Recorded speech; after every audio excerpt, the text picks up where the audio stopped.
Good morning, everybody, and welcome to Weighty Wednesday. I'm calling it weighty because it's the anniversary of the day I lost my gorgeous son Bruce to suicide 7 years ago now.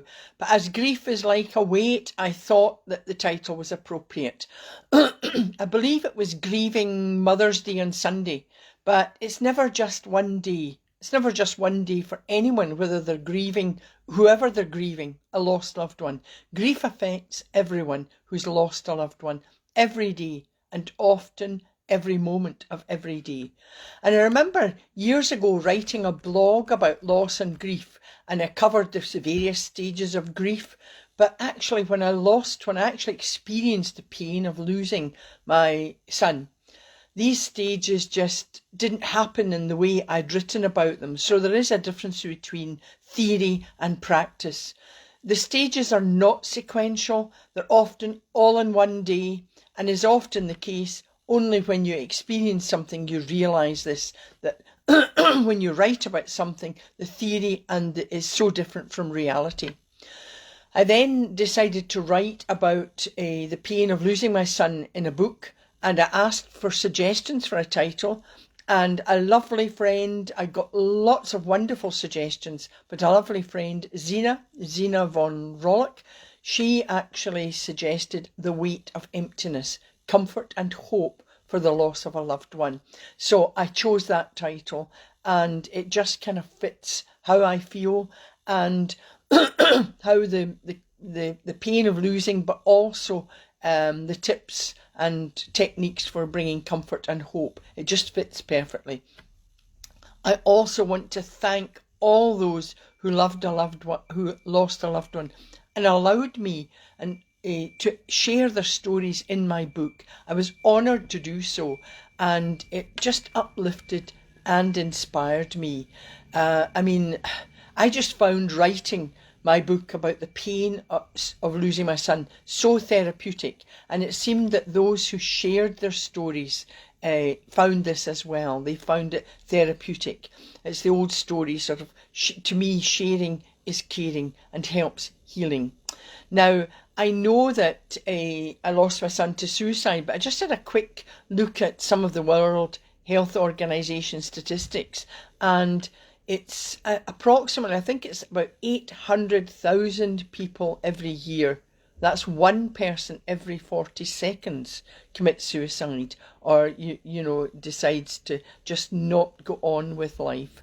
But for each person, there are 20 others that attempt it. But not just suicides, there have been so many deaths during this pandemic. More deaths that we don't hear about. There's deaths from cancer, heart attacks, strokes, and lots more. And I hear about 2 or 3 suicides every day, and that's probably really is an understatement. So just now, just suicide seems on the increase, but it doesn't actually make headline news now. But I don't want to dwell on the sadness and pain of losing a loved one. I thought my aim today for the video was to hopefully bring comfort and hope and some tips to many who've lost a loved one, no matter when or how. When you lose someone, you'll grieve, but we all grieve in different ways. Remember, we were told, that grief, I'm saying that grief varies with every individual, but do you remember that we were told at the beginning of the pandemic that we're all in the same boat? Well, we weren't all in the same boat. We were all in very different boats, and even in each of these boats, we are all very different. And it's actually the same with death and losing a loved one. So we're all still in very different boats, but each and every boat, we all experience something differently, and this is true about grief. As you know from a live video last week, it's 7 years ago since I heard my gorgeous son's voice for the last time, and I don't even have recordings, but I do remember his words as if it was yesterday, and I repeat them again today. He said, "Don't worry, Mum, it's going to be okay. Everything's going to work out." And I know he wanted me to succeed with mind circles, and he'd want everything to be wonderful. So if you've lost a loved one, you'll experience many reactions, and just some of our mental and emotional.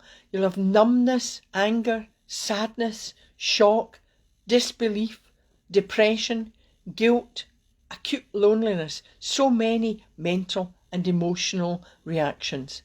But you'll have physical and behavioural ones: sleeplessness, loss of appetite, lack of energy, feeling tired, angry outbursts, crying or sobbing often uncontrollably, restlessness, agitation, difficulty in concentrating. So, don't worry, that's how you react when you lose a loved one. They also say, I talked about the stages of grief. They say there's 4 stages of grief. But remember, everyone grieves differently and in different ways. And each stage is different.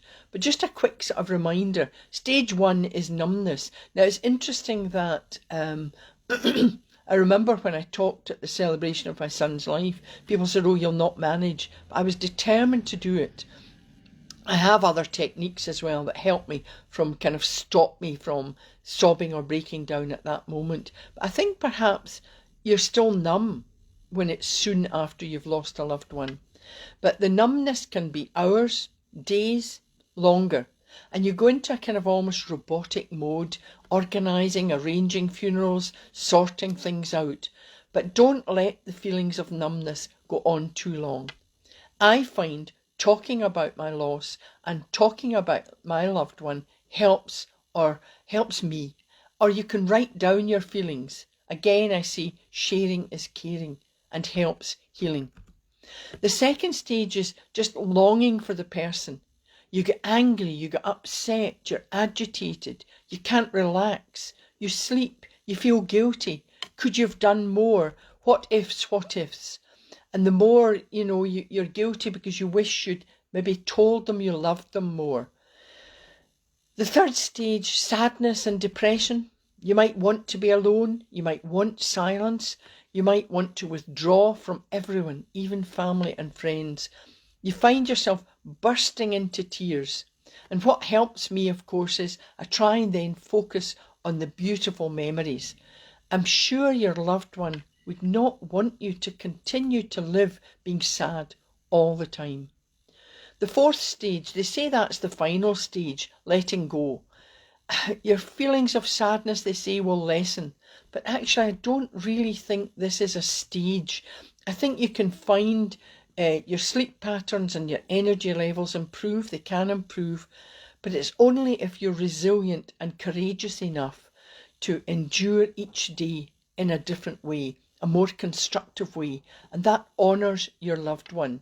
And that's why I know I bang on about it and repeat it, but if you're creative and you write or you draw or you paint, when you're creative, it builds resilience. And, that helps you to change your kind of mindset. So I really recommend some of these recommendations, and it does help you. Let yourself cry. Don't try and hold it in. There's no set rule for grieving. It takes time. It depends on each individual and their situation. And there are coping strategies with help that can help you with grief. And some of these coping strategies are: talk about the person and your feelings. I know many find this difficult, so I thought I'm going to offer perhaps to do a live video on your loved one. And because writing it down or sending the information to me can be therapeutic. It is therapeutic. And of course, I can talk about them. No names mentioned, of course, unless you want them to. And I'll post up how you can contact me. Because I know that when people shared their stories, I wish I could have almost had another book of stories shared by people who've lost a loved one. But they found it therapeutic.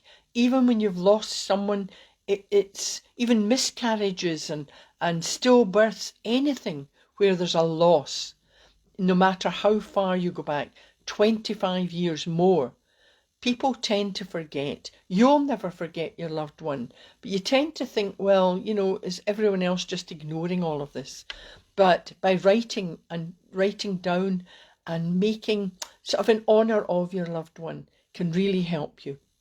Express your feelings. Please cry and sob uncontrollably. Now, if it's not an appropriate time, I use, and my daughter, my eldest daughter, told me just before I gave the chat,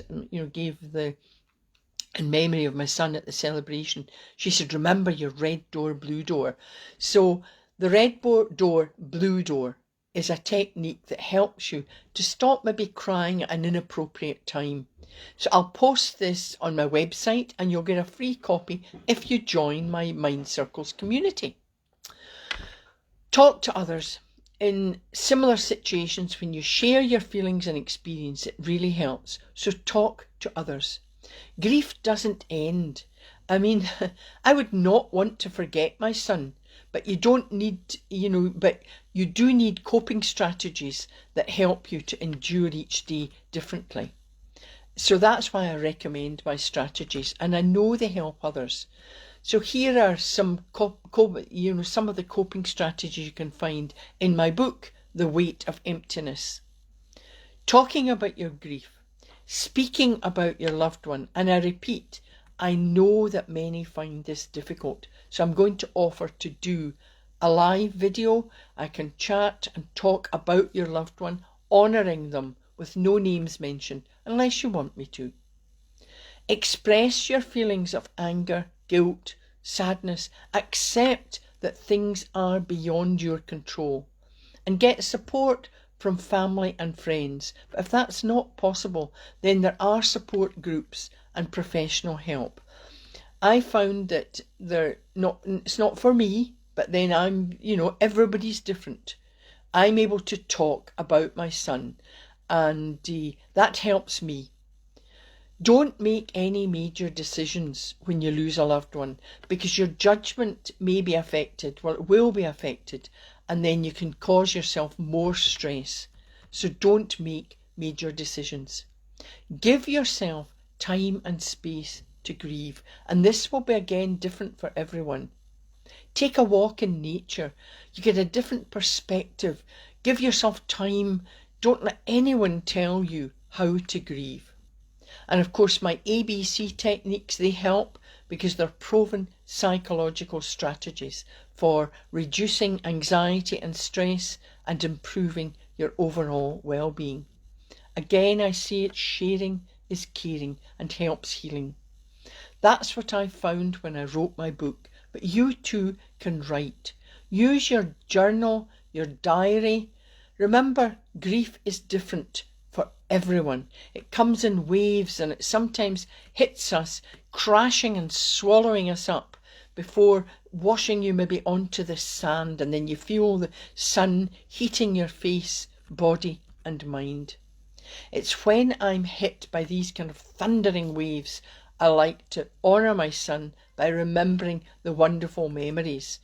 And, I talked about this last Wednesday in my live video, but it's always the same. Try and focus on the wonderful memories.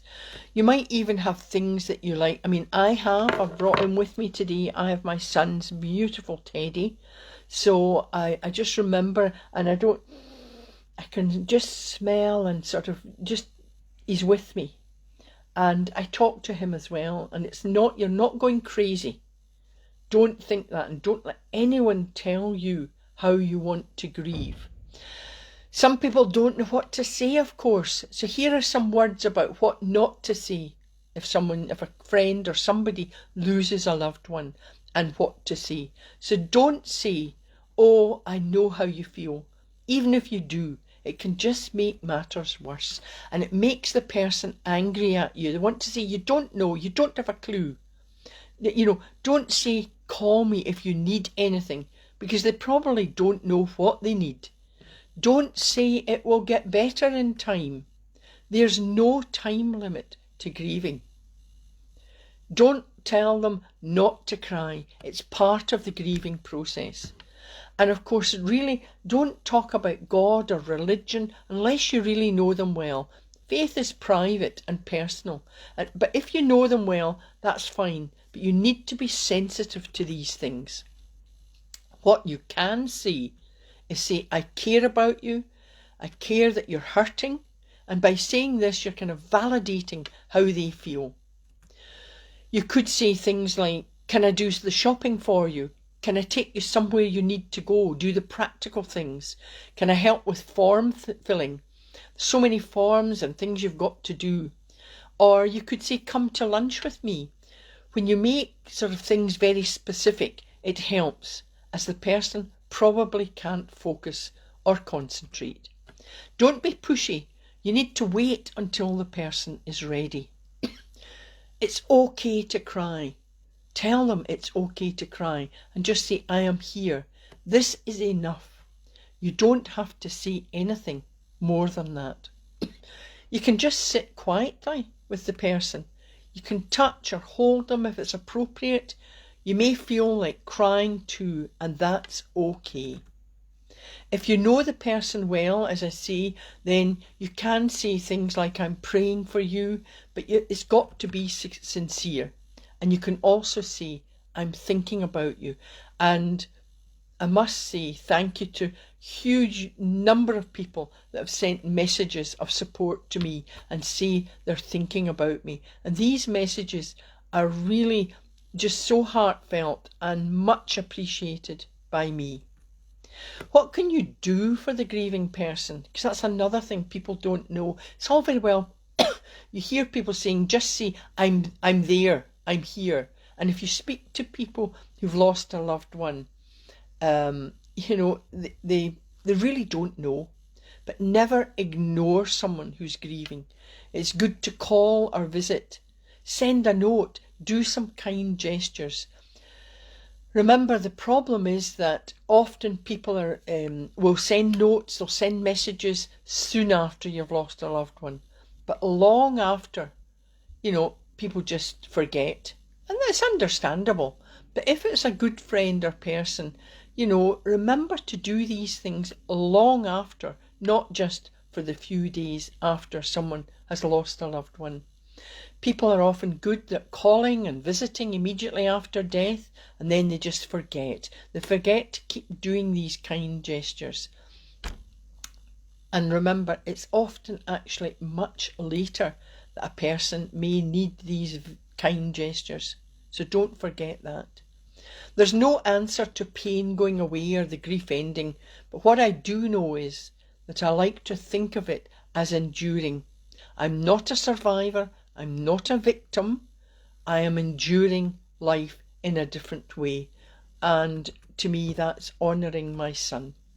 Use your creative imagination and mind. Remember, I talk about this, but doing creative things, you find resilience and courage to change your mindset, to be more positive, and then you start to endure each day in a positive way. And this honours your loved one. And I believe that our loved ones would not want us to go through life sad. When you live in this way too, it's more fulfilling, and instead of being filled with sadness or being distraught, you'll find that the triggers that evoke memories will just fill you with a sense of love and remembrance. And I know I talked about this last week in my live video, but I make no apologies for repeating this. Remember, your memories are where your loved ones continues to live after they're gone. So I keep my son alive through my memories and honour them. And thanks, Barbara's come on there. We wave to Barbara. Thank you very much for listening and watching. I know there are people listening and watching, and I hope this is helping, because so many people have lost a loved one. If you've lost a loved one, I hope that you have wonderful memories, and remember, your loved one is in your heart and soul forever. So for today, I think the affirmations, my ABC would be: A, I know my loved one is in my heart and soul forever. Never forget that. And B, it's vitally important is how you breathe. So practice this. It takes a couple of minutes to do effective breathing, but breathe in through the nose, you know, pushing your diaphragm out, hold, and then exhale slowly through your mouth. it oxygenates the blood, it brings more capacity to your lungs, so it calms, it relaxes, but it energises you to go on. The C for today, well, I thought we might, just remembering our loved one, just a couple of minutes to breathe in, hold, and remember their face, remember their smile. Just remember everything about them. Remember their laughter. I remember in my beautiful son's words, in his words, he said, I'm trapped in another character. And of course you might resonate with this because he was an overthinker, highly creative, incredibly sensitive. And when you have these traits, they can work in your favour, but they can also work against you, because you're incredibly aware of everything around you. You feel everything much more keenly than many people, and this can be and is draining. You experience things so intensely that you go from feeling highly elated to feeling really down, overwhelmed and exhausted.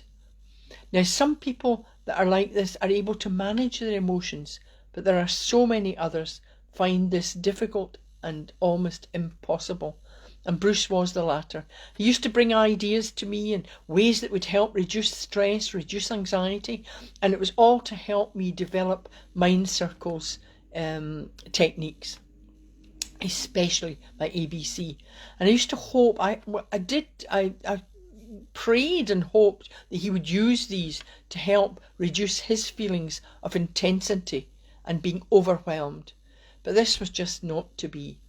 Like me, his head was so full of ideas, but more often he couldn't compartmentalise these, and they just overwhelmed and became too much for him. This is just a brief overview, but I focus on the fact that he is now out of mental pain and anguish and can see clearly now. He had many aspects to his character, just dark and light, just like the weight of emptiness in my heart, which is dark and heavy, often too heavy to bear. But when I think it's heavy, when I think, oh goodness, I just wish he would sprint in the door and start babbling away with all his thoughts, and then it's light again. I think of his beautiful smile and his laughter. And of course, I remember the words of the songs by Johnny Nash, and we played these at the celebration of Bruce's life. I can see clearly now, the rain has gone. All of the bad feelings have disappeared. Frantically using my red door and blue door. When you lose a loved one, you'll always have the dark times, but and you'll be emotionally overwhelmed. But when you get these, you let the tears fall. That's what I'm using. I'm using my red door, blue door now because I don't want to fall about crying. I'll do that later. But let the tears fall until you have no more tears. The pain of grief just has no time limit. But if you use my ABC, I know that you'll be able to cope better, and you'll find courage and resilience than you believed, than you never believed you would have. And you can just find that you will live life honouring your loved one. My two trademarks, of course, are always smile and laugh. When you think of your loved one, send them hugs, talk to them. Don't let anyone tell you what to do or tell you you're silly doing this.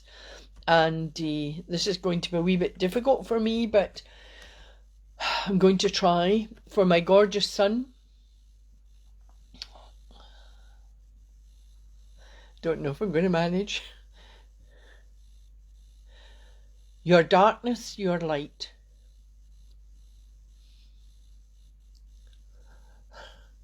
Very difficult. You are 1,000 winds that blow. You are the diamonds in the snow. You are the sunshine and the rain. When I walk the dog, you are the swift uplifting rush of wind. You are the birds circling in flight. You are the soft star shining bright at night. Well, just managed it, no more. So, a short meditation just for today. I want you just to close your eyes. And if you've lost a loved one, I want you to send loving thoughts to them. Take a deep breath in through your nose and hold. Send a smile and a hug,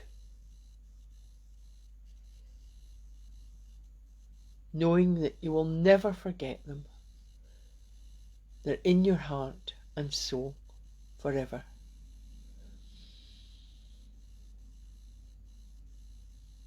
And then exhale slowly through your mouth and just hold that thought in your mind. So remember, your loved one is in your heart and soul forever.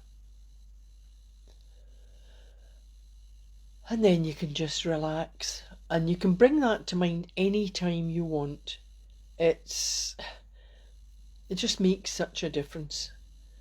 And again, if you want me to do a live video talking about your loved one, I'm happy to do that. No names mentioned, but I think it's important that we don't forget our loved one. And thank you to everybody for all your fabulous messages of support and virtual hugs to you all. I hope you've got a fabulous day ahead, and thanks again for listening and watching, and thank you, Barbara, and everyone sending loving thoughts and hugs to me, and the same back to you. Okay, thank you very much. Bye for now.